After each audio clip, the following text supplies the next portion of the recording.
Hello guys, welcome to the channel and welcome to the live stream. And today also we have good audience and the number will increase slowly as the stream goes live, and we are already live. And today's topic is coronary artery disease and acute myocardial infarction. And this is actually a small lecture which I wanted to give before we went into ECG tutorials, and because after this we'll be having series of ECG tutorials, and I think we'll keep the same time, 8 o'clock. 8 o'clock is the right time for you all, because up till 4:30, 5 o'clock you are in the medical college, and then after that you need some break, you have to go home, freshen up. So 7 was little hectic for you guys. So as the feedback went, so we decided to have the seminars at 8 o'clock. I'm just looking at the comments, and okay, most of you are here.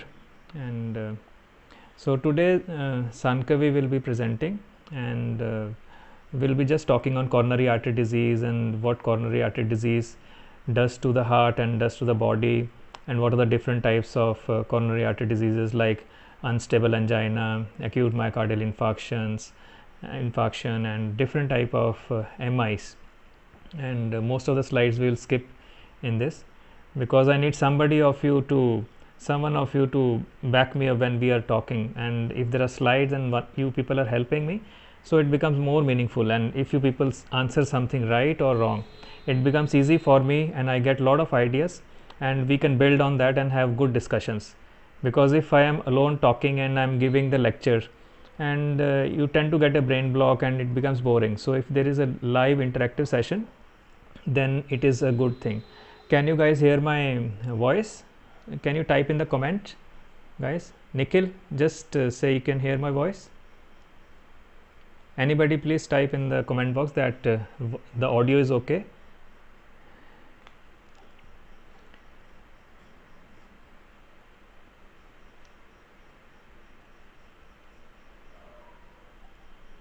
Saurav.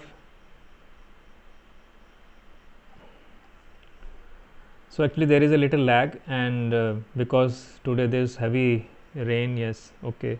So everybody says the voice is okay, audio is okay. And Sankavi, you also just introduce the topic, and so that people can hear your voice and they can know your audio is okay, and then we will start. No, just say hello, like we are presenting topic on acute myocardial infarction. Guys, Sankavi's voice is okay?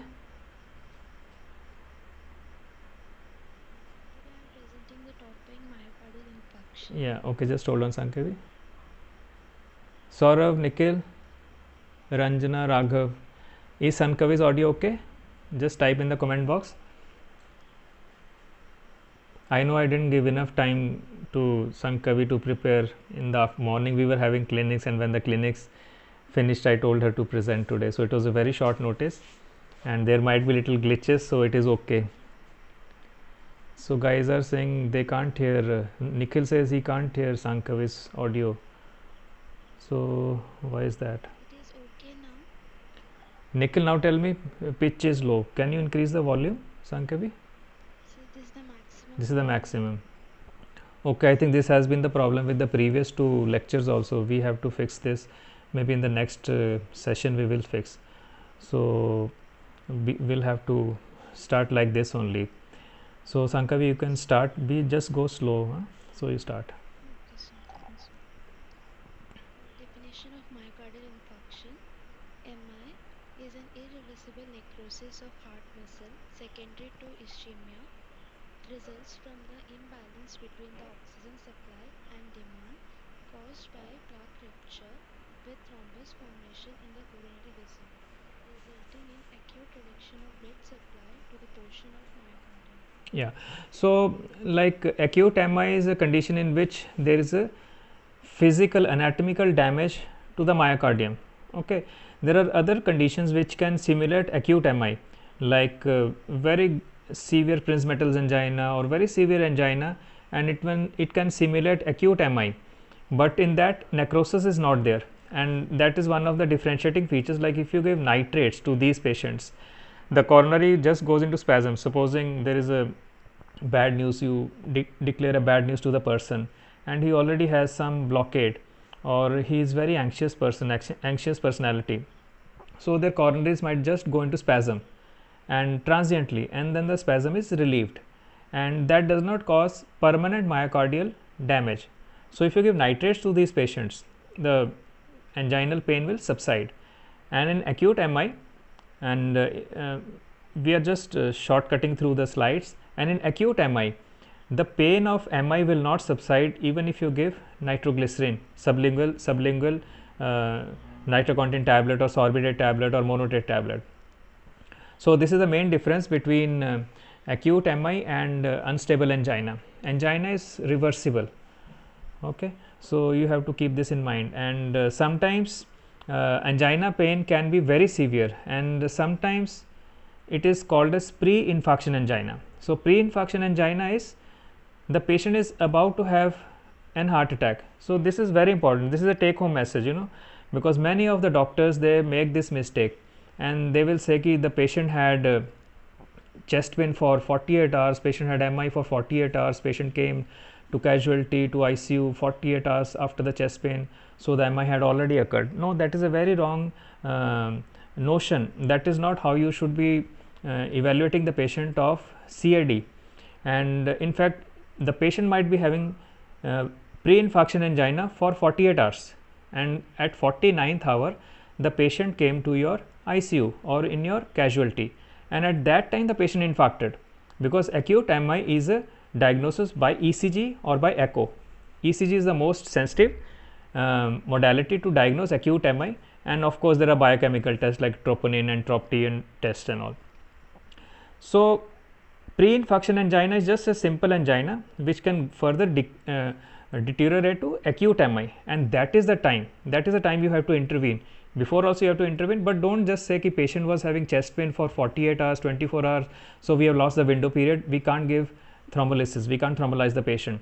No, like that is sort of a crime, and we have to be very careful. And pre-infarction angina, you look at the ECG, there is coving. If there is coving, it means coving is a sign of acute injury taking place. Okay, so they are talking about Sankavi's voice still, because there is a lot of lag, and on the phone I am getting the comments, and in that still it is, they are talking about the audio. Okay, so I was talking about pre-infarction angina and acute MI. So you have to, this is another take home message, you have to be wary of acute MI and pre-infarction angina, and don't just say ki no, he has been, a patient has been having chest pain for 48 hours, he has lost the window period, I won't thrombolyze. If the patient has Q waves, then you may not give thrombolysis, and if there is no coving. Okay, if there is coving is a sign of acute injury taking place. In that case, thrombolysis will help. Okay, so Sankavi, continue. Every year, about 7 lakh Americans have heart attack.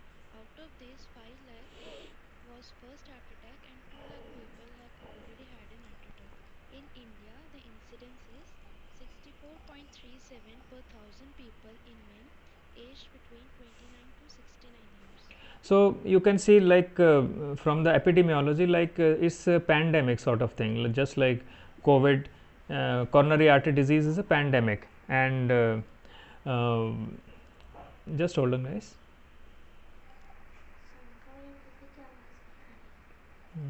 Okay, so even Eric is saying he can't hear Sankavi's voice, so I don't know what to do about it, but we'll just continue. So coronary artery disease is also like a pandemic, and we have to be very health conscious, we have to exercise regularly, we have to be very cautious about our diet, what we are putting into our bodies, because what we put in will reflect in our health, in our biochemical health and physical health. And yeah, so Sankavi, continue. The prevalence of MI increases with age, and it is more in men compared to women. Continue. Risk factors: uh, diet rich in saturated fat, cholesterol, calories are the risk factor. Then tobacco smoking, alcohol consumption, physical inactivity, hypertension, dyslipidemia, hyperglycemia, obesity, thrombogenic factor, old age, male gender, family history, and personal history of CHD. These are the risk factors of MI. See, for more important than fat and cholesterol, it is sugars. Okay, like I have talked in my previous videos, the sugar is converted into fat because cholesterol as such our body produces. Okay, so whatever we take in, it is converted, and the liver produces cholesterol, and whatever we take in, if we are taking in more of carbohydrates, that will cause insulin spike, and that will cause more adipocyte formation, and that will convert the sugars into fat, and it will fill it into the adipocytes. Okay, so this is the latest, but you have to follow these guidelines also. And tobacco smoking, definitely it is a one of the leading risk factors. It causes coronary artery disease. Alcohol consumption, physical inactivity, and stress levels. Some type A personality patients, they will have MI very easily. And okay, biochemical, so biochemical, elevated blood pressure, and then dyslipidemia, so increased LDL is considered as bad cholesterol, HDL is a good cholesterol. Okay, so if your HDL levels are high, then your chances of having MI is very less.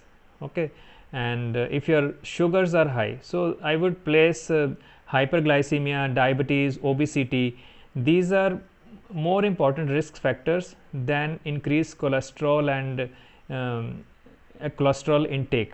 Okay, but nevertheless all of them can cause coronary artery disease. But hyperglycemia, diabetes, diabetes, what happens in diabetes, type 2 diabetes, there is insulin resistance. Okay, so your insulin levels are very high, and then we give more insulin to the patient to bypass that resistance, and that will cause more of the sugars to be converted into fat, because insulin has just one action, it will just take out the sugar from a bloodstream and it will put it somewhere. And if you are not exercising, this is where lifestyle change comes in. So if you are not exercising, then your body will get the message, insulin will think like, now what should I do with this sugar, I have taken it out from the bloodstream, I can't send it to the muscle and make it glycogen, and body can use it if the person was exercising. The person is not exercising, what should I do? So then your brain will think, oh, maybe famine is going to happen tomorrow and I should convert it into fat and store it for later use. But that famine never happens, and we keep on consuming 4 meals, 5 meals, 6 meals, mid meal snacks, and so on, and we are basically abusing our bodies, and we just need this much of food every day. Our stomach size is this much only, and this much only we need. That is a healthy way of living. So this is where intermittent fasting comes into play. 16 hours of fasting, you can see the previous videos which I've made on intermittent fasting, and they are very good. So that will decrease your insulin resistance, and it will use all the junk which is deposited in your coronary arteries and otherwise in fatty liver, the fat will be used, and if you are fasting. So always make it a habit to fast, and if you make it a habit to fast every day like an intermittent fasting, that is the best lifestyle change. And if you want excellent results, you should exercise empty stomach, and this is a lifestyle change. It is not like one time thing that you will do for 1 week or 1 month and get good results, and then you won't do it, and it's a lifestyle change. Continue, Sankavi. Personal characteristics.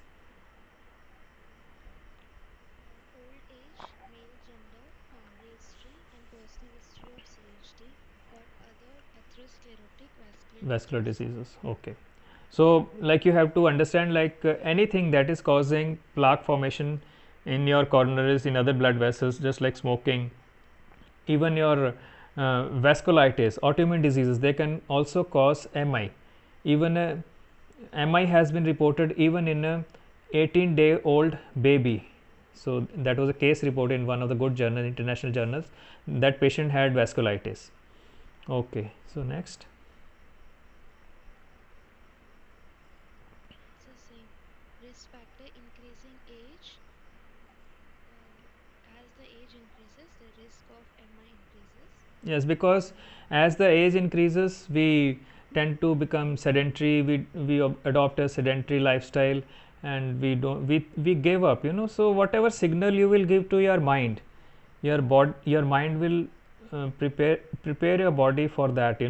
And if you start thinking in your mind like, okay, I am a loser, I can't do anything, your brain will say, okay, you want that, okay, so you will not get any good ideas or good outlets, and you will be like that only. So always stay positive, always stay upbeat, and keep on reinforcing your brain with positive feedback, and you can very easily trick your brain and stay healthy also.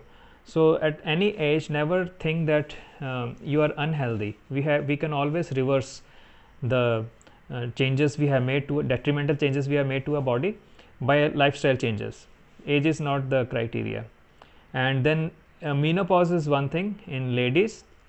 After menopause, your estrogen levels go down, and estrogen is a protective hormone, and once the estrogen levels go down, you tend to have more cases of CAD, acute MIs in female population. Then next, hypertension, Hypertension, dyslipidemia, and diabetes. diabetes are important risk. So again, we are coming back to the same insulin resistance, okay, and your abdominal fat, like you see this guy's tummy, it is like we are so used to seeing morbidity that even this picture we will find it normal. We'll say, okay, this uncle is maybe 60-70 years old and he has small abdominal fat, and that is fine for the age. No, it is not fine.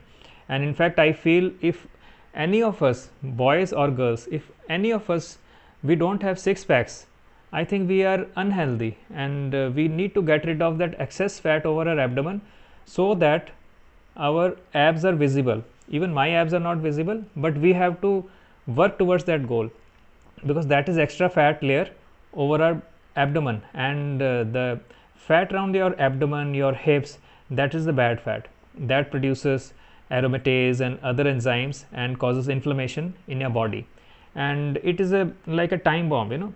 Hypertension, dyslipidemia, increased cholesterol, increased triglyceride, increased LDL, low HDL, increased fasting blood sugar, HbA1c. So these all occur in unison. If one person has diabetes, eventually he will become hypertensive because he will develop atherosclerosis and some damage to the myocardium also. If the person has dyslipidemia, he will have cholesterol deposition in the liver and in the coronaries and everywhere, and he will develop so Dr. Razida is saying ki can I sum up what I speak every 15 minutes? So one of you will have to remind me every 15 minutes what I am speaking, so then I can talk, because I am focusing just on the laptop. The comments are in the left side in the phone, and Eric just now is pointing that I should look at the comments. So I was talking about risk factors. So anybody who has hypertension will be having dyslipidemia, and eventually he will develop diabetes also, because it is because of insulin resistance, and it is like a time bomb. So they are like brothers and sisters. So if you have diabetes, and you will develop hypothyroidism, you will develop dyslipidemia, you will start having hypertension, and the end results, end artery diseases. So you will develop retinopathy, cardiac involvement, and kidney disease, kidney damage, fatty liver. So it's like that. So it has to be a lifestyle change. Next. Cessation of smoking, obesity, and physical inactivity. This will increase the risk of MI, and acute and prolonged intake of alcohol increase the risk of heart attack. Okay, so smoking increases the person's risk for heart disease to about 4 times greater than non-smokers. So this is a right statement maybe, and but I have seen, my thesis was on thrombolytic therapy before 6 hours, and comparison with patients who received thrombolysis from 6 to 24 hours, and it definitely had a higher incidence of MI in patients who were smokers. But I have seen MIs in sadhus also, in non-smokers also, in people whose triglycerides, cholesterol was totally normal. So sometimes we don't even understand why the body is behaving like that. But smoking definitely has been shown and there is a higher risk of coronary artery disease and MI. And if you stop smoking, I know some people, some few students might be smoking in your school or hostel, and if you stop smoking, and you need around 8 to 10 years, and it is totally reversible. These changes are totally reversible. So this is a good time to stop smoking and get your body's healthy state back. So you need around 8 to 10 years, and then your heart will be totally fine, your lungs will be totally fine, all the junk which is deposited in the lungs, that is washed out by the macrophages, and you will get a healthy heart, healthy lung. Then obesity, physical inactivity, these definitely will amount to will cause coronary artery disease. So how lack of physical activity can cause um, can aggravate coronary artery disease? Sankavi, can you tell me? Anybody in the comments, please write, help her. Sankavi? Decreased use of fat, not using the deposited fat in adipose tissue. So we'll work up so that we'll utilize the deposited fat. Yes. So again, I am coming back to intermittent fasting only, because if we are taking sugars, if we are taking carbs in our diet, we will not be giving chance to our body to hit on those fat deposits, like in this picture on the guy with red t-shirt. So that fat will not be touched if we are taking good meals, a good breakfast, heavy breakfast with tea and lot of sugar, and um, two bread sandwiches and bread or something, and jam and all. So your body will be busy utilizing energy from those carbs rather than tapping into that fat depots. Similarly, alcohol also increases the risk of coronary artery disease. Next. Pathophysiology, coronary artery occlusion, rupture of erythematous plaque in coronary artery is primary causative factor for development of MI. When exposed to subendothelial collagen or necrotic plaque contents, platelet adder come activated and release the granules content and aggregate to form microthrombi. Next. Vasospasm is stimulated by mediators released from platelets. The tissue factor Hmm. activate the Next. coagulation. Next. We'll just focus on the clinical aspect of disease process. Pathophysiology, you can just forward it. Okay. So okay, continue. Next. Classification. Classification. STEM. So just speak MI on. is, divi- MI is divided into two groups, transmural or STEMI and subendocardial infarction or NSTEMI. Transmural infarcts extend through the whole thickness of heart muscle and are usually a result of complete occlusion of area's blood supply. Yeah.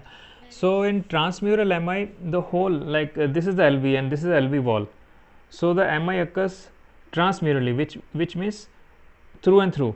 The whole layer of the myocardium, it is involved, and the MI occurs in the all the layers, epicardium, myocardium, and endocardium. So all these layers are involved. whereas the subendocardial infarction involves a small area in the subendocardial wall of left ventricle, left ventricular septum or the papillary muscle. Yeah.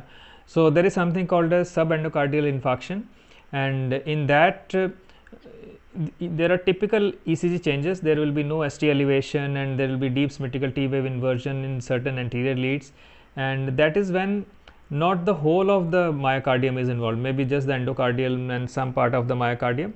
There are some changes, and the whole of the myocardium transmurally the MI doesn't spread. So that's a milder form of MI, and in that case sometimes we don't give thrombolytic therapy also. So that is subendocardial infarction, or non-STEMI, NSTEMI we call it. Next. Transmural infarct and a non-transmural infarct. Mm-hmm. In transmural infarct, There is a permanent occlusion of left anterior descending branch. Okay. And occlusion of left circumflex branch and right coronary artery. Okay. This innervates the right ventricle. Just hold on, guys.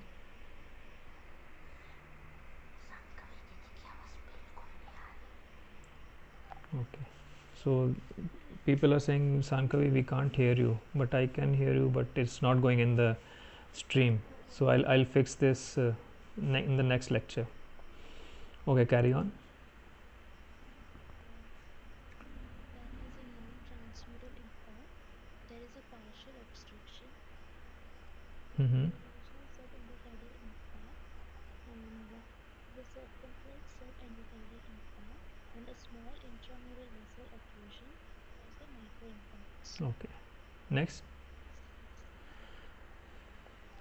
This picture depicts myocardial infarct on the left ventricle in the posterolateral area.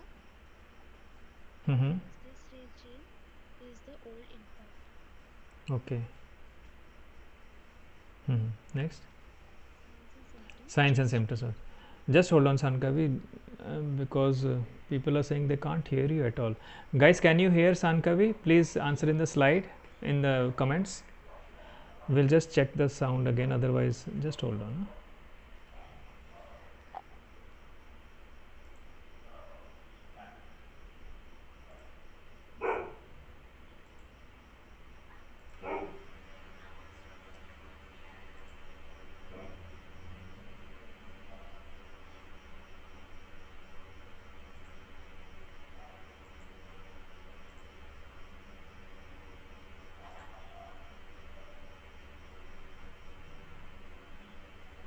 Okay, so Sankavi, continue.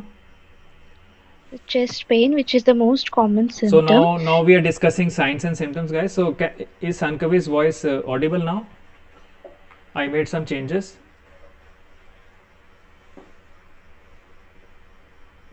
Okay, still they can't hear Sankavi. So anyway, now we can't turn back. So in the next class, guys, I'll try this. Okay. So once Chest pain. just hold on, Sankavi.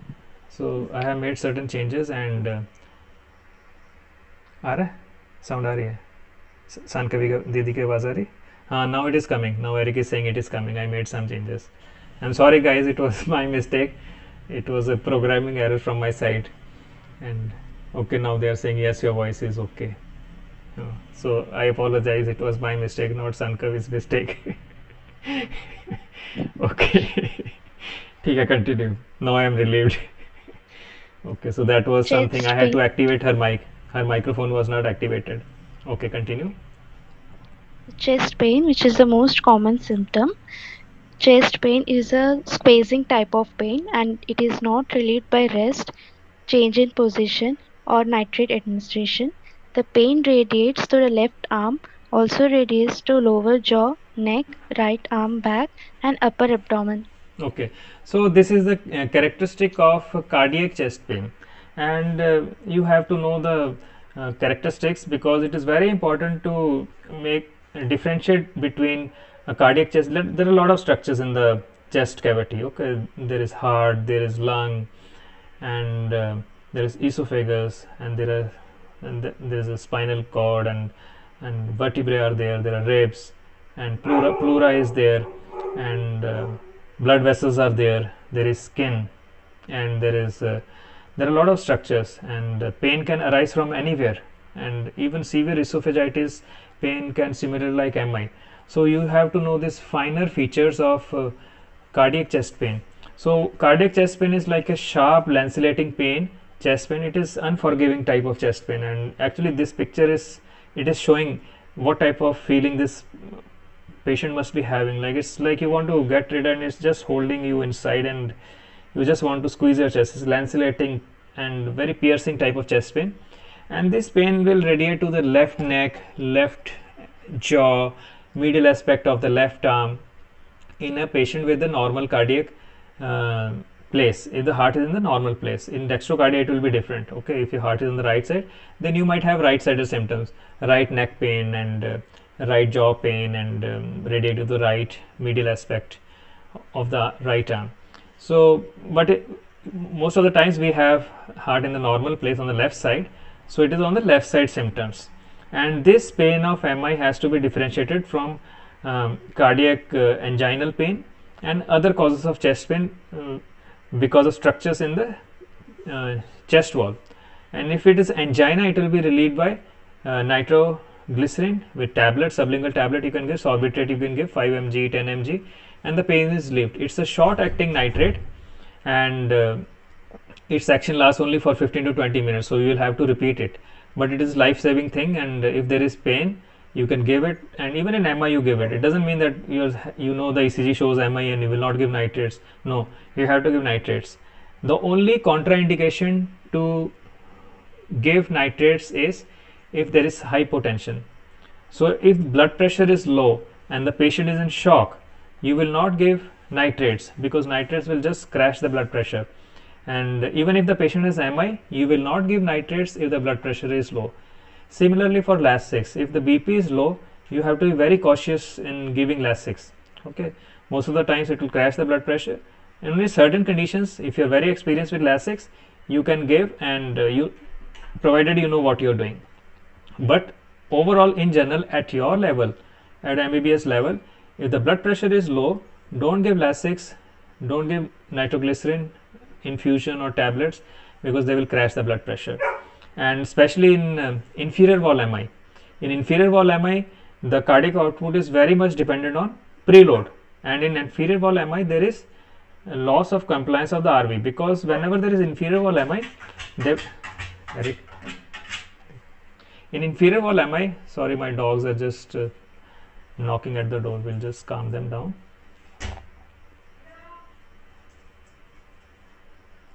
So in inferior wall MI, whenever there is inferior wall MI, you have to know that it is usually accompanied by, it can be accompanied by RV infarction, right ventricular infarction, because of the common blood supply, and they may also have posterior wall MI. So the third take home message today is, if there is inferior wall MI, look actively for right ventricular infarction. If there is inferior wall MI, you see ST elevation in lead 2, lead 3, lead AVF, you look for changes of posterior wall MI in lead V1, V2. Okay, and now you will ask, or maybe from tomorrow onwards we will start ECG changes, and right ventricular infarction, for that you have to do right sided leads, you have to take right sided leads. So I will discuss about those things in detail when we discuss the ECG.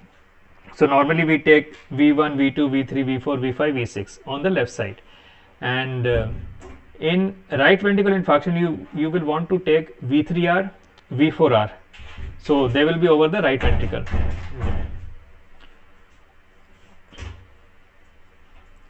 So that is it. So if you detect right ventricular infarction, again you have to look actively in lead 2, lead 3, lead AVF for inferior wall MI and posterior wall MI. They may occur together, and especially if your patient comes with chest pain and shock. And another important thing is, inferior MI, they will come with blocks, they will come with bradycardia. Okay, so this is a very important finding, and because of the vagal nerve involvement, it gets irritated. And anterior MIs, they will come with tachycardias, tachyarrhythmias. This is not 100% correct, but most of the times what we have seen with experience, anterior MIs, they will come with tachycardias, tachyarrhythmias, VTs, and end stages VFib. And inferior MI, they will come with shock, first degree AV block, second degree AV block, complete heart blocks, and they will come with like this. So this is one of the major change in the ECG which you will see. And sometimes the patient will come with complete heart block, and then you have to look actively for inferior wall MI. Okay, and sometimes the patient comes with chest pain, but the patient does not have any ECG change. So in that case, you have to look for atrial MI. Okay, so atrial MI is one of the causes of atrial fibrillation. We did not discuss this in the last classes. So one of the causes of atrial fibrillation is atrial MI, and you will see some subtle ST elevation, subtle distal limb of the P wave. It is PT interval limb. It is elevated. I will show you in the ECG when we discuss that. So in V1, V2 you have to see, and in AVR also you have to see, and in certain other leads also you can see atrial MI. And these patients, in fact, they will present with atrial fibrillation. You do TROP-T test, it's positive, it's diagnostic of MI. Okay, so but you see the ECG, there is no MI, QRS is normal, there is no ST elevation. You look again, okay, look for atrial MI, and you will see it. Most of the times you will find atrial MI. And if there is atrial fibrillation, you correct atrial fibrillation, you will see the distal limb of the P wave, it will be elevated. Okay, so that will confirm atrial MI. And you can also see on echo also the contractility of the atrium. Continue, Sankavi. In Levy's sign, a patient will localize the chest pain by clenching their fist over the sternum. The silent MI, about 20 to 30% of the patient do not have chest pain, but it is commonly seen in diabetes, hypertension, and elderly patients. Okay.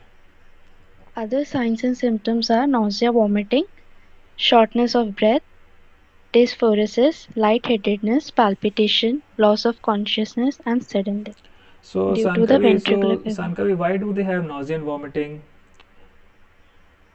Anybody in the audience?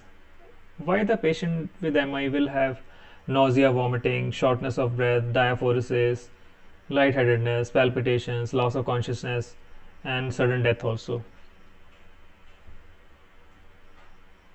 Anybody please write in the comments. Sankavi, you tell me. Sympathetic activation. Yeah, so the autonomic nervous system gets activated, and just like in colic, and in colic you can have very bad nausea, vomiting, abdominal pain, unrelenting abdominal pain. And tell me how you will distinguish between a colicky pain and pain of peritonitis.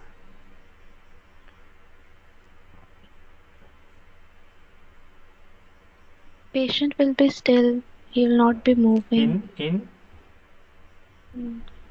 peritonitis. Okay, so this is one of the major differences from in your surgery exam. You will be asked how you will differentiate pain of colic, ureteric colic, and gallbladder colic, how you will distinguish intestinal colic, how you will distinguish from these type of colics from pain of peritonitis. In peritonitis, your patient will be very silent. He will be scared to use his abdominal muscles to breathe. The pain is so severe. So there will tenderness, guarding, rigidity, and he will not let you touch his abdomen. He is afraid to move his abdomen. So we call it silent abdomen. Okay. So in peritonitis it is like that. He won't be rolling, tossing in the bed. He will be just lying still, using his respiratory muscles and accessory muscles to breathe. But in colicky pain, the pain will be so severe, and patient will be rolling in, tossing in bed, and he'll be just he might fall off the bed also, and it is that type of scene. He'll be holding his abdomen and he'll be tossing and rolling. That is colicky pain. So this is how you distinguish colicky pain from pain of peritonitis. Peritonitis, silent abdomen, patient is afraid to use his abdominal muscles to breathe. When I was doing MD, I had ureteric colic and I had a kidney stone, ureteric stone, and it was such a bad pain, and I was in hostel, and I was just rolling in bed. I could not get the energy to get up and open the door and ask for help. The hostel, everybody was there, and then my friend came. He was in the next room. He just called, and he heard that I was just moaning in pain. Then he jumped from the backside, and he came and he took me on his back from third floor. He took me to the casualty. So that bad pain it was. So that is colicky pain. Okay, so you can have nausea, vomiting because of autonomic nervous stimulation. And why will they have breathlessness, shortness of breath? Anybody? Yes, Ranjana is right. Colicky pain, peritonitis, patient is still. Good, very good.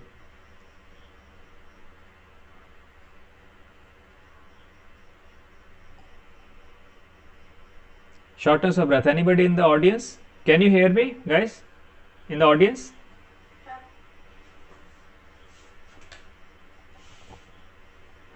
Everybody is silent in the comment box. So please say. So Sankavi, you tell me. So, due to pulmonary edema. Breathlessness. Okay. So pulmonary edema. Very good. So left ventricular failure. Okay. So pulmonary edema is the worst form of left ventricular failure. So decreased CO. Rohan says decreased CO. No. Pulmonary edema. Okay. Rohit is saying pulmonary edema. So pulmonary edema. So Sankavi said first. Rohit. So she gets all the marks. Okay. So, good. So, in what type of MI will they have shortness of breath? Can you think, Sankavi? Anybody in the audience? In anterior MI or inferior MI? Because we have discussed till now the side profile of both the diseases, anterior MI, inferior MI, and the treatment is totally different. I will come to the treatment later on. Remind me to talk on treatment, Sankavi, later on. Yes, sir. Yes, sir. So in left ventricular failure, which is probably anterior MI, if the blood supply is normal, it's not aberrant pathways. So in that case, in anterior MI, usually they will have left ventricular failure and they will have pulmonary edema. In right ventricular failure, they will be in shock, but because of a different reason. Okay, the preload has totally decreased and the right ventricle fails to accommodate all the blood that is coming back to the RV, which it has to pump into the pulmonary artery and into the lungs, and then it goes to the left heart to make a pulse. Okay. Yes. So Rohan is right. Cardiac output, anterior MI. Yes, Nazima. But Nazima, yesterday you presented or somebody else presented? The other girl was absent. Okay. So this is the main difference. Okay. In left heart failure, you have to think of anterior MIs. So this is see, these are so many small tips you have to pick up in your patient in casualty, and you can save around half an hour. At least you can save around half an hour, and that amount of time is very important for a person who needs thrombolysis, because if you get thrombolysis within 20 minutes or half an hour, like you can have sort of a very good response, and you will get R waves back in the ECG where the MI has occurred. So it can be that effective. So you should not delay. So anybody can tell me inferior MI, any change in the bedside clinical features? Anything you will notice in the JVP? I am giving you hints.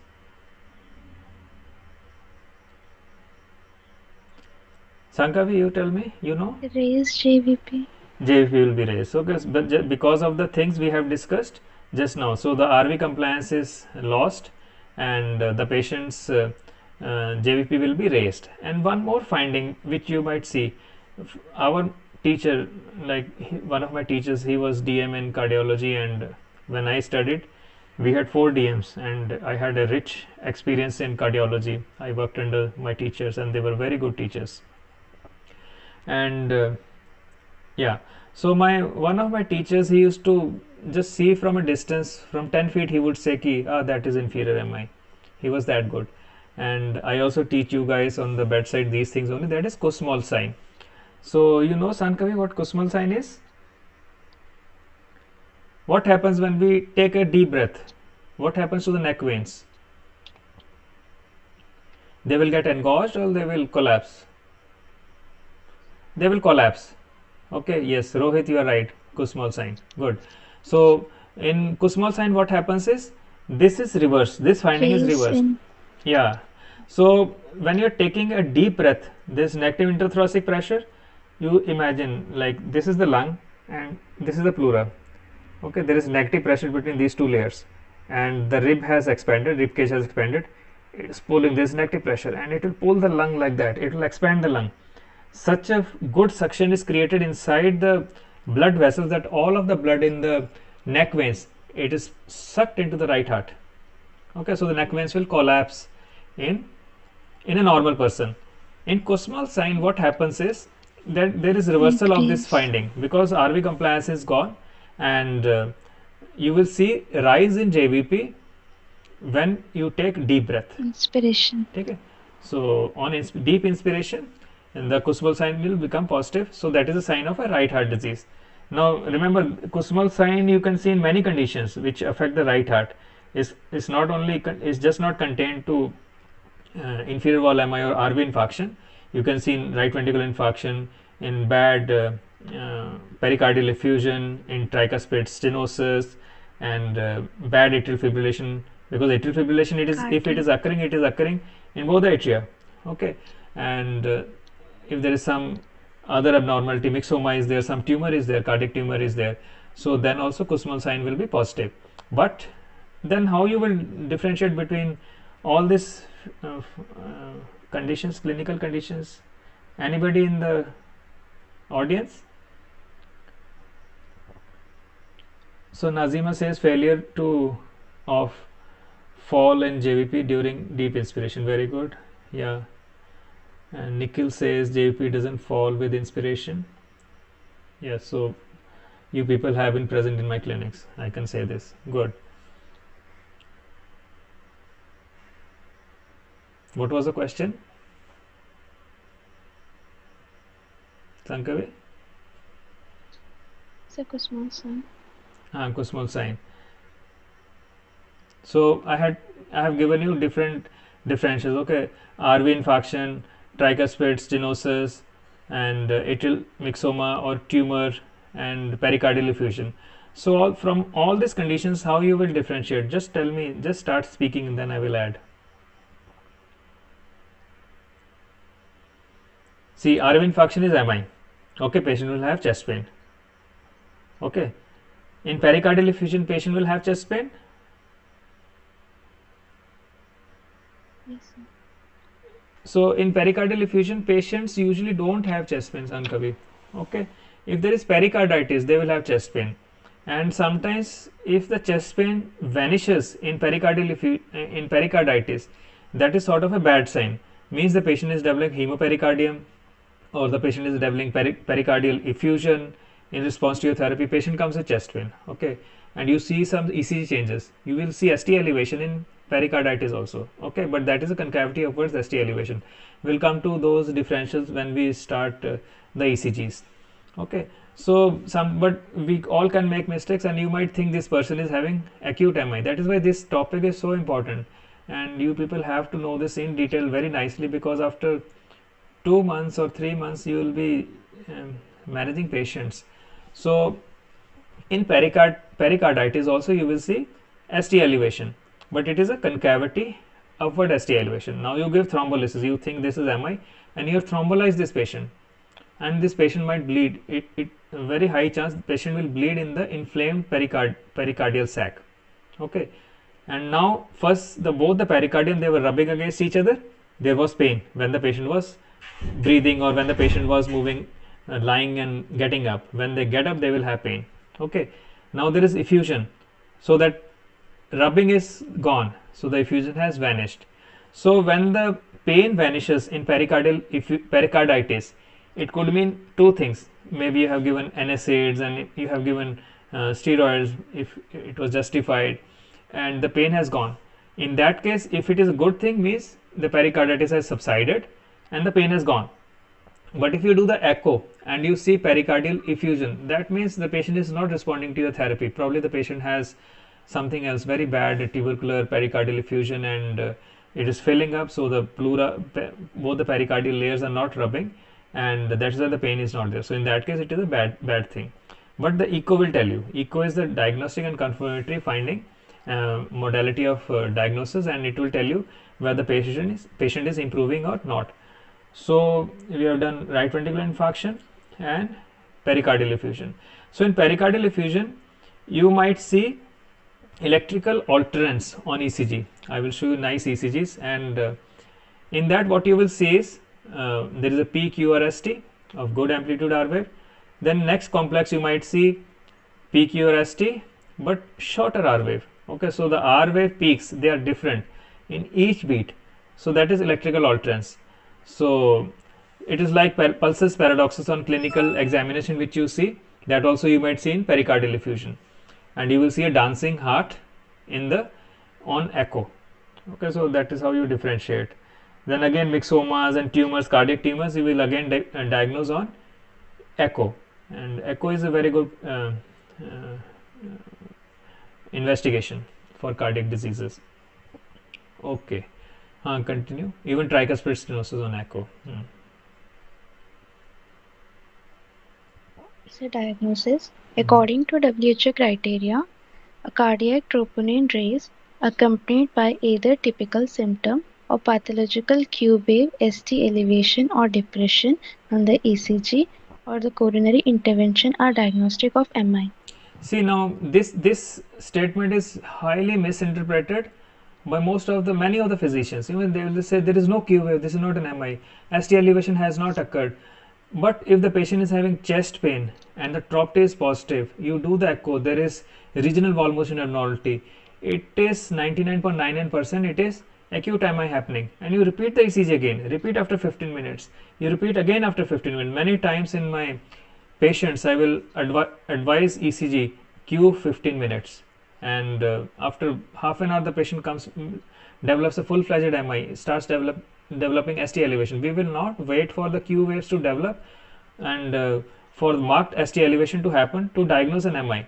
Even if there is 1 millimeter rise of MI of ST elevation compared to the previous ECG, and you have to take it as MI, otherwise you have missed the window period. Okay, and sometimes if the patient is a coronary artery disease patient and this patient had MI, he is your old patient and is coming to you in OPD, and you are seeing him and titrating his doses every time he comes, and then this patient again comes with chest pain, and you do the ECG is normal, and you say, Mr. So and so, you're just stressed out, probably some family issues, and you don't have MI, you can take this medicine pantoprazole and you'll be fine.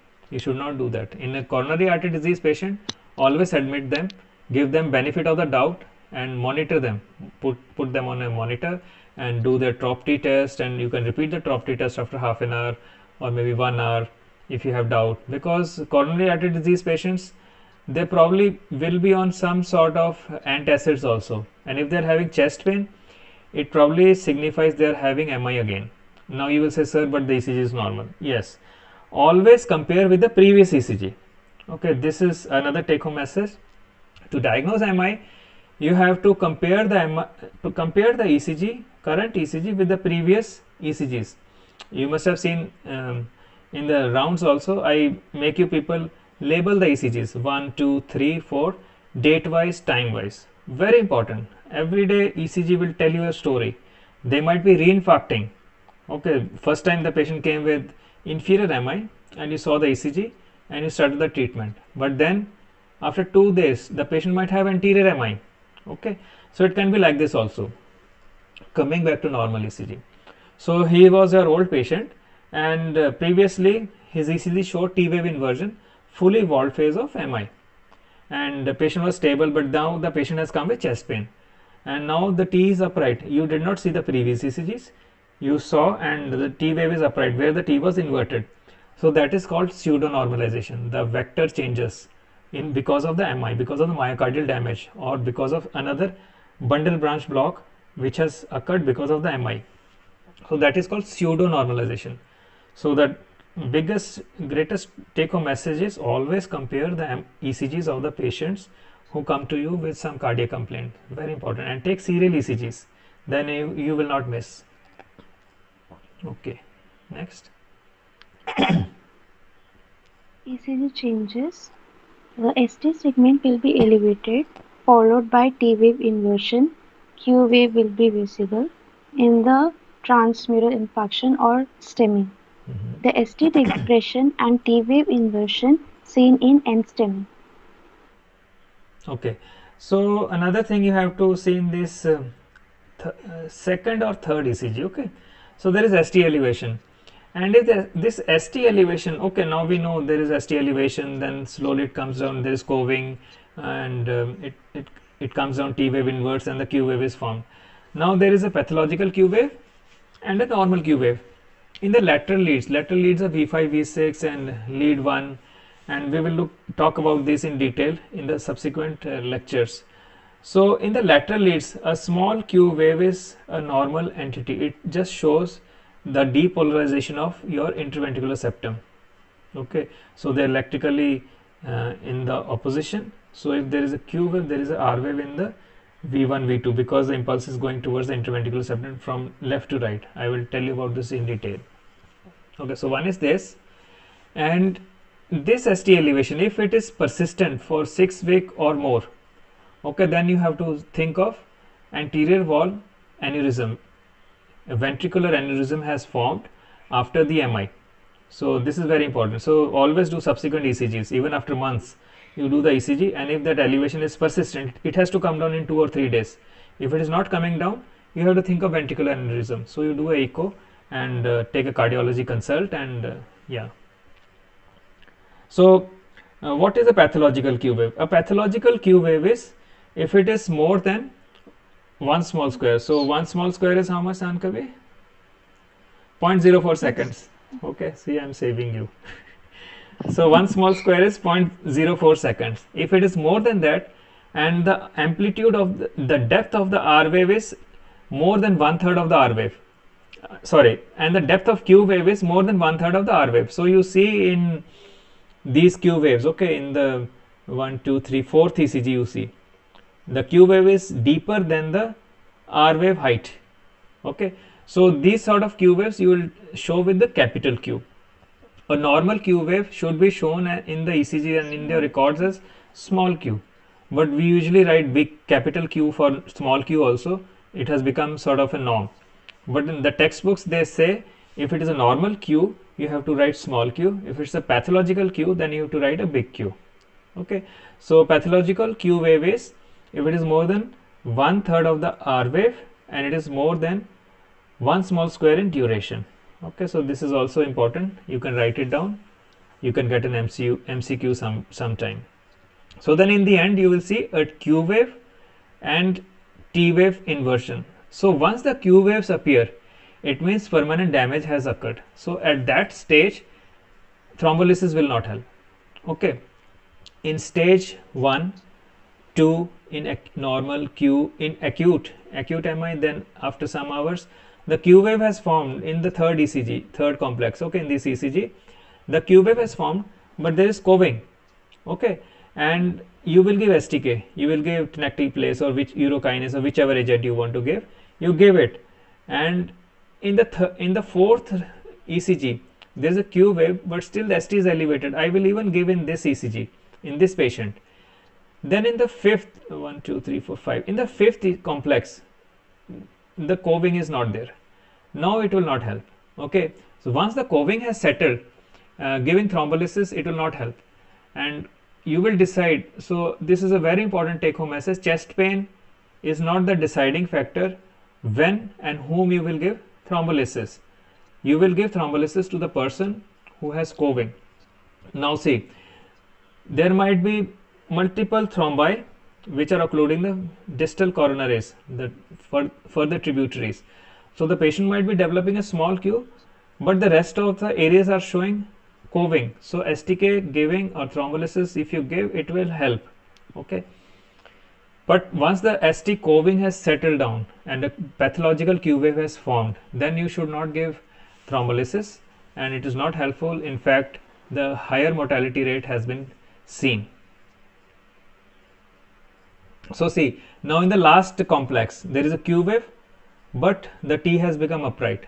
Okay, so similar sort of picture you will see in a pseudo normalization. So imagine that your patient in OPD is coming and he has this fifth ECG complexes looking complexes in the ECG, but then he has chest pain and he comes to you with the sixth complex looking ECG.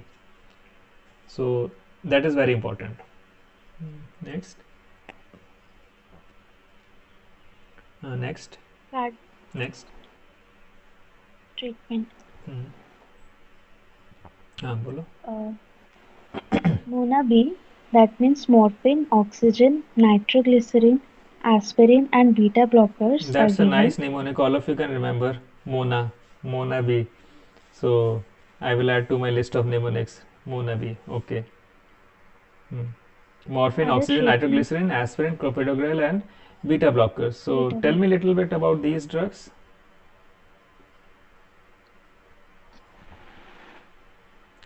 So see, morphine, you have to, before giving morphine, you have to differentiate between whether it is a cardiac asthma or a respiratory asthma, like bronchial asthma. Okay, it is very important to differentiate because morphine liberates histamine and that will cause bronchospasm. So if it's a respiratory asthma, it is better to avoid morphine. You can give some other painkiller to a cardiac patient. So if the patient is having bronchial asthma, you should avoid morphine, or he has history of blocks, so morphine will precipitate bradycardia, it will cause bradycardia, and so in that case it will be dangerous. And 5 or 10 milligrams of 5 milligrams of morphine is equal to 30 mg of fortwin pentazocine and 50 mg of pethidine and 2 mg of heroin. Okay, so heroin is a drug of abuse, and you will see in drug addicts taking that. It's not available in a pharmacy. Even these drugs are like on special prescription you will get. Okay, you can get morphine tablets also for cancer patients for terminal care. And you have to know the differences between these opioid compounds also. Now fortwin increases the tidal volume. Okay, so in a respiratory patient that is better than giving morphine, but fortwin causes tachycardia, morphine causes bradycardia. So if it is anterior MI, so what happens to heart rate usually to heart rate in anterior MI, Sankavi? Anybody in the comments? Anterior MI patients, what will happen to the heart rate? Bradycardia. No, they will come with tachycardia. Anterior MI, tachycardia, tachyarrhythmia, ventricular tachycardia. Inferior MI, blocks, bradycardia. ठीक है, याद रखना ये. So in anterior MI, I might give morphine to person with anterior MI. Inferior MI, I will avoid morphine and I might give fortwin because they might have brady. Okay, but it is just a subjective thing, like different doctors will use different drugs and not all drugs are available in all ICUs. So you have to just settle down with. You can give buprenorphine also, and buprenorphine is another opioid you have to remember, and buprenorphine is 100 times more potent than morphine. And the beauty of buprenorphine is it is present as a tablet which can be taken sublingually, and same is true of sorbitrate. And what is the benefit of that?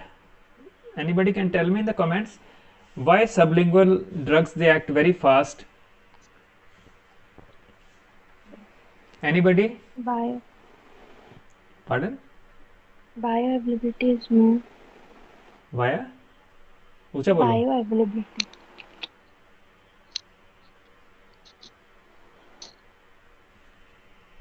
Anybody in the comments? Because the hepatic bypass is hepatic metabolism is bypassed. It goes straight into the bloodstream. Okay, so it is very effective. So this is about morphine. So oxygen definitely we have to give, because what is the function of the heart? It has to provide oxygenated blood to the body, and if you're giving oxygen, the work, yes, very good, Nazima, very good, bypass first pass metabolism. So so oxygen, if you're giving, you're basically doing the work of the heart. By giving oxygen, the heart has to work less, and this is why many people who are cyclists and all, like Armstrong and all, they used to take erythropoietin, and during the races for 23 days uphill races, they would take erythropoietin injections on the way. They would hide in their vans, and they would take blood transfusions. Lance Armstrong, he confessed all this in Oprah Winfrey show, and all his medals of 5 or 6 years he won the races, and they were taken away from him. That is to increase oxygen demand. Fresh RBCs they would transfuse, take EPO, and they will keep on cycling. Definitely you have to do hard work also, but this is like their blood was transferred from one country to the other through helicopters, special personal helicopters. So it's that serious thing, cycling in France.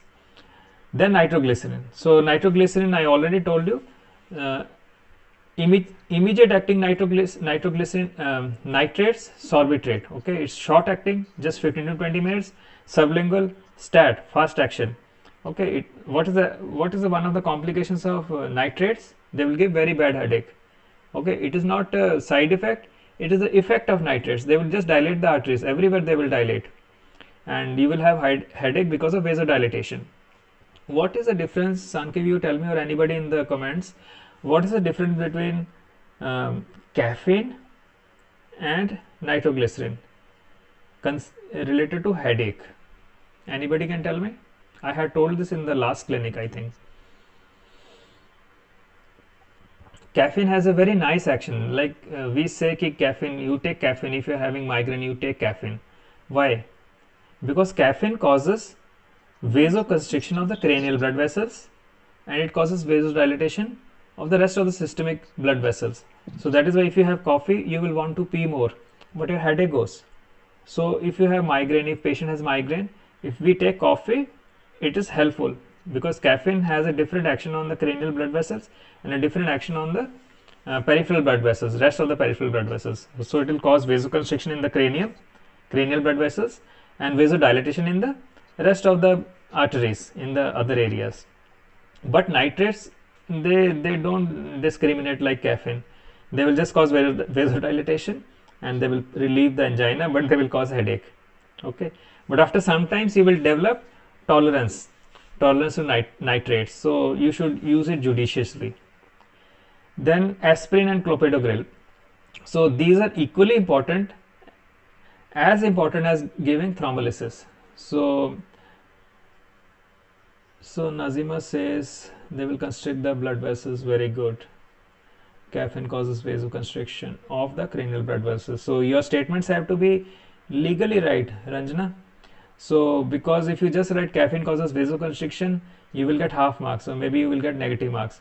And caffeine causes vasoconstriction of the cranial blood vessels, vasodilatation of the rest of the blood vessels in the rest of the body. Nitrates are non-discriminatory. They will cause vasodilatation in the whole of the body. Okay, coming back to aspirin and clopidogrel. So what will aspirin do? What will clopidogrel do? Anybody can tell me? And they are as important in timing of administration as thrombolysis. If the patient comes to you with chest pain and you're suspecting patient is having MI or angina, you just order, you tell the staff, sister, nectiplase, load nectiplase or start infusion, and at the same time you tell the other staff, sister, please give 300 milligrams of aspirin, 300 milligrams of clopidogrel, and then after that 150 mg OD. Okay, so it's that important. And so in the emergency itself, patient has to be given the loading doses. Then beta blockers. Anybody can tell me how beta blockers will help in MI and angina and other types of coronary artery diseases? So beta blockers, they will decrease the heart rate. Yeah, and but you have to make sure the patient does not have bad bronchial asthma, because beta blockers, they will cause bronchoconstriction also. And if the patient develops bronchoconstriction, then the oxygen requirement of the body won't be able, the heart won't be able to provide that much of oxygenated blood, because there is vasoconstriction. So that is extra stress, and the coronaries also will be carrying deoxygenated blood. So if there is no bronchial asthma, you can give beta blockers, but you have to look at the heart rate, again inferior or anterior. In inferior MI, I will wait for at least 1 day. Let us say the patient had MI in the morning. I will not give beta blockers immediately. I will wait for the person's myocardium to settle down, let his thrombolysis be over, because beta blockers will bring down the blood pressure also. And it is not a good thing if you are just fooling around with the blood pressure when the patient is having MI.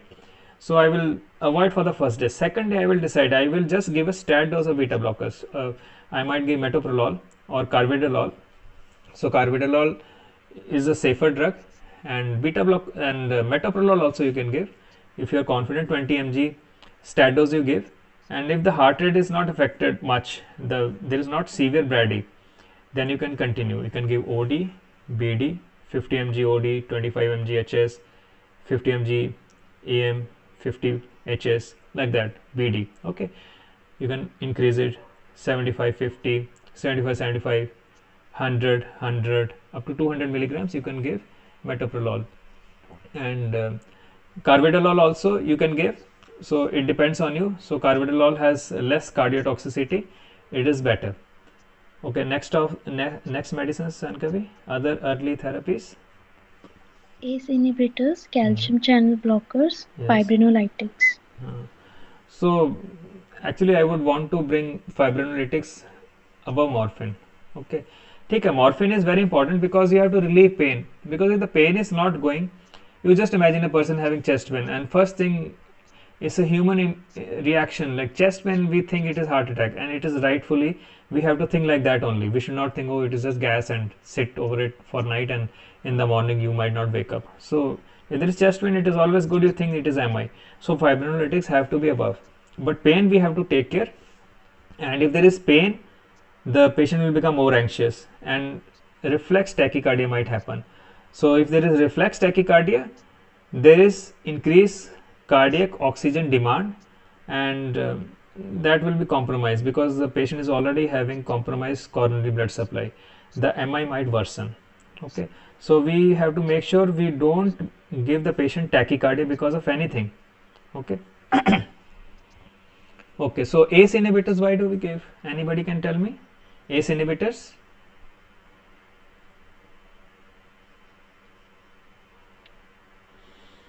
So after 1 or 2 days you can start ACE inhibitors. So ramipril you can give, and enalapril you can give, then ARBs you can give, you can telmisartan, and I love to give telmisartan to my cardiac patients, and because you can titrate it very nicely. ACE inhibitors somehow patients tend to go into hypotension if you give it very early in time, you know. So but it is a personal preference. I prefer ARBs over ACE inhibitors. Then calcium channel blockers, definitely you can give. They will again cause fall in blood pressure, so you have to give it very carefully. Even ACE inhibitors we are giving it for, it might cause hypotension, and hypotension is not a good thing when the patient has had MI. The cardiac workload will improve. So targeted temperature management, yes, that is a very important point, because sometimes your patient will start having hypertension and you will wonder ki Dr. Robert had said ki hypertension means anterior MI, the patient is again infarcting, and although it is inferior MI, but Dr. Robert said tachy means anterior MI, so patient is going to have anterior also. Okay, it's good you remember like that, but always keep your hand on the pulse of the patient, finger on the pulse of the patient, and when you keep the hand on the pulse of the patient, you will also be feeling his skin, you know, and you will feel the temperature of the skin. So that is very important. So if the skin is warm, and that means patient is having probably hyperthermia, and then you give just a tablet of paracetamol, and that will bring down the temperature, that will bring down the heart rate. So no need to panic in that situation, just bring down the temperature. Next. Okay, so Revascularization. So in revascularization, so there are different ways you can address this problem.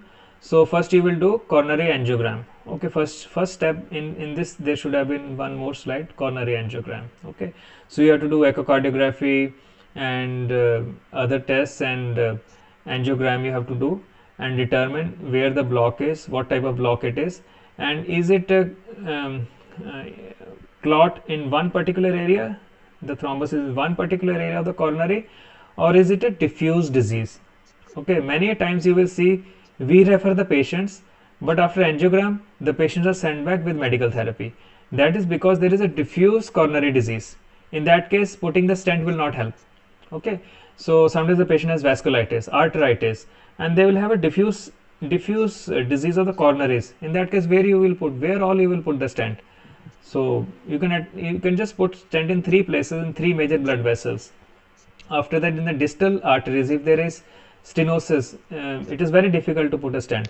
So in those cases, sometimes coronary artery bypass graft will help, CABG. Okay, so then there is a transmyocardial laser revascularization also. So this is one therapy which is, I haven't seen anybody do in India, but it is available. Okay, next.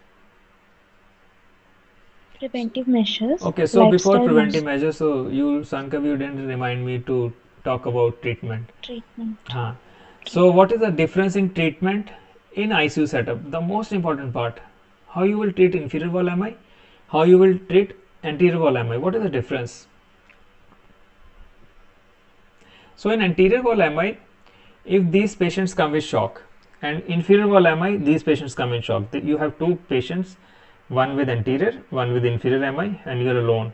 Okay, you are in ICU, and you have to decide what to do. So in anterior MI, to control the shock, to correct the shock, you introduce vasopressors very early.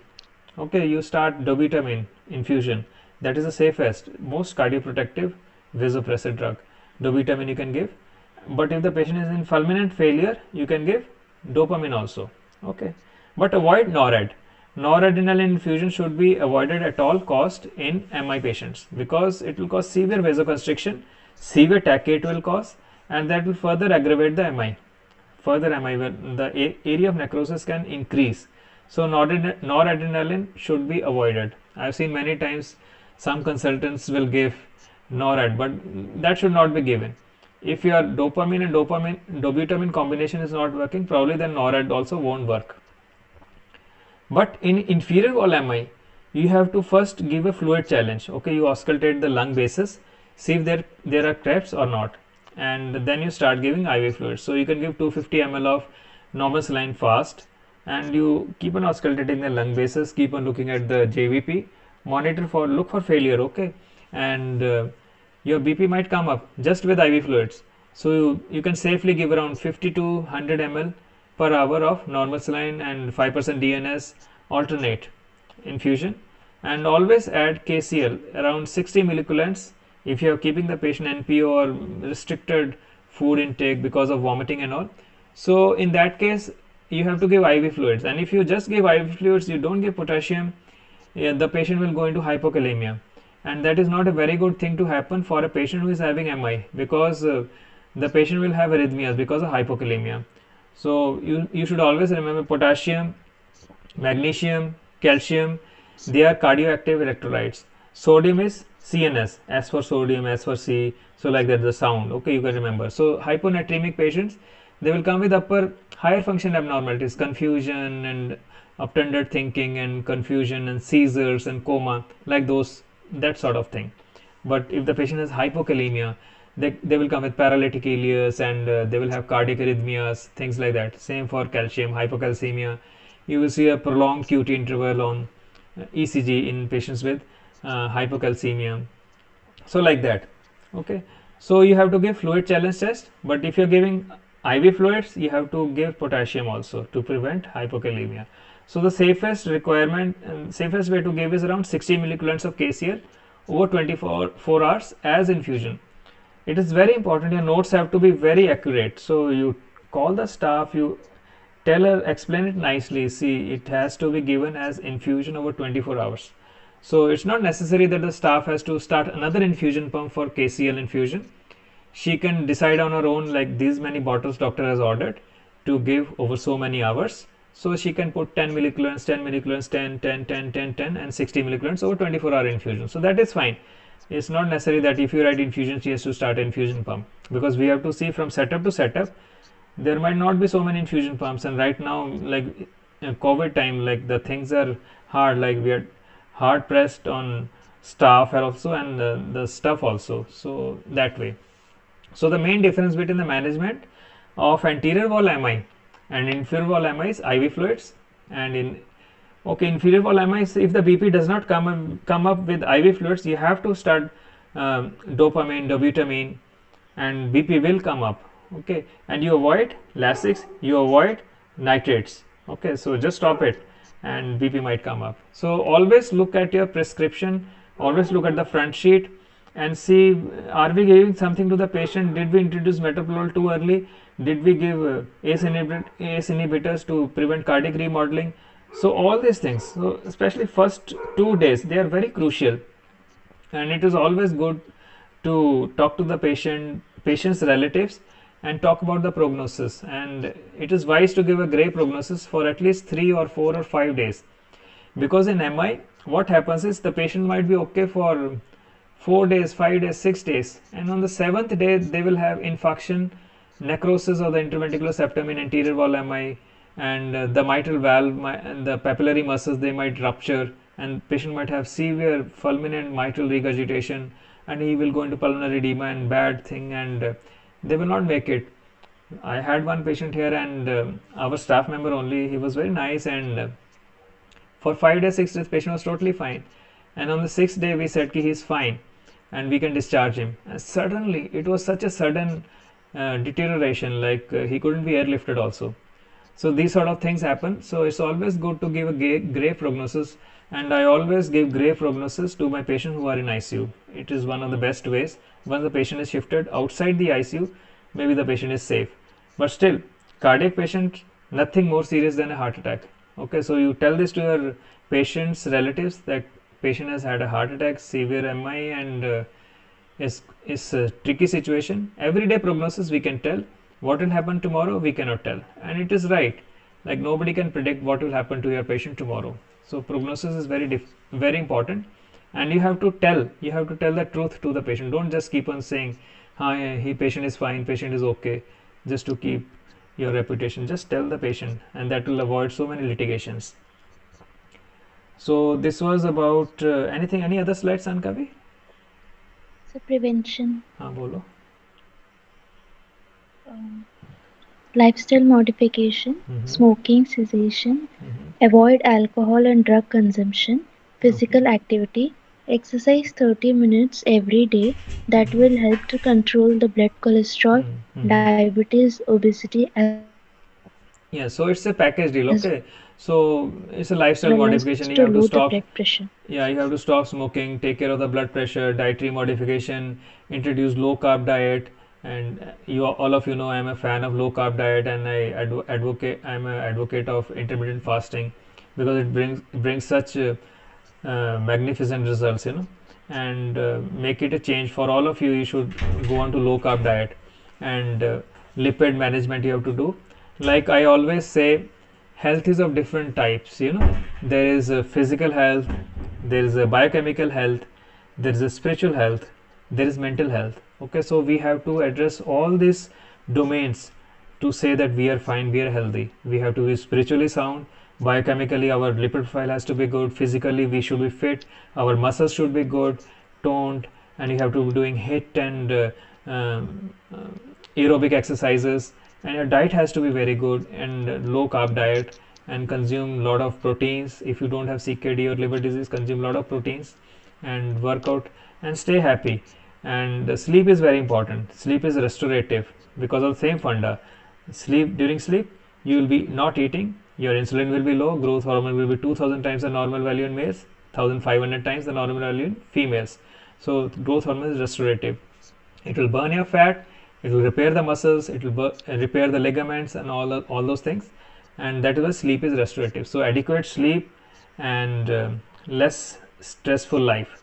So these are very important, and they will take you many years ago, even if the patient has had MI. Okay, so this was in short about MI, guys, and tomorrow you discuss amongst yourselves how you want the classes for ECGs. So we'll have extensive sessions, and I will need around at least 5 or 6 classes to make you masters of electrocardiography. And please do like my channel, and leave your comments and share the link with your friends, and you can come back and watch this channel again, and these videos will be here only. They are for your revision also, and when you have exams just before, you can come to these videos and see these videos, watch these videos again. And just because we were discussing about MI, I will show you some slides of MI, then we'll wind up. Okay, so just hold on.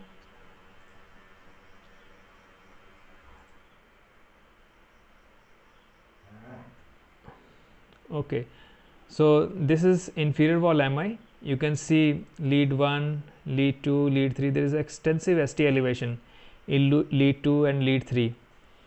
This is again inferior wall MI, 2, 3 AVF, ST elevation. Okay, so this is inferior wall MI.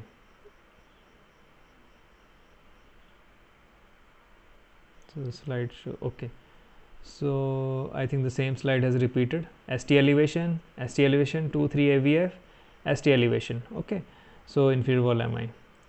So this is again ST elevation. I had put some anterior MIs also, I don't know, they are not coming. So this is it about the coronary artery disease, guys, and thank you for watching, and we'll soon start ECG seminars also, and stay happy and stay blessed. Thank you for coming. Bye bye. Okay, bye.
अब दिखा दे, bye कर दे, bye कर दे. So that's my guy, you know, Eric. And Eric is there. He's very helpful behind the scenes, and he's controlling everything, the laptop and the phone and his tab, and very helpful. So thank you to Eric also. So I'm ending the stream, guys. Thank you, Dr. Rashida. Bye bye.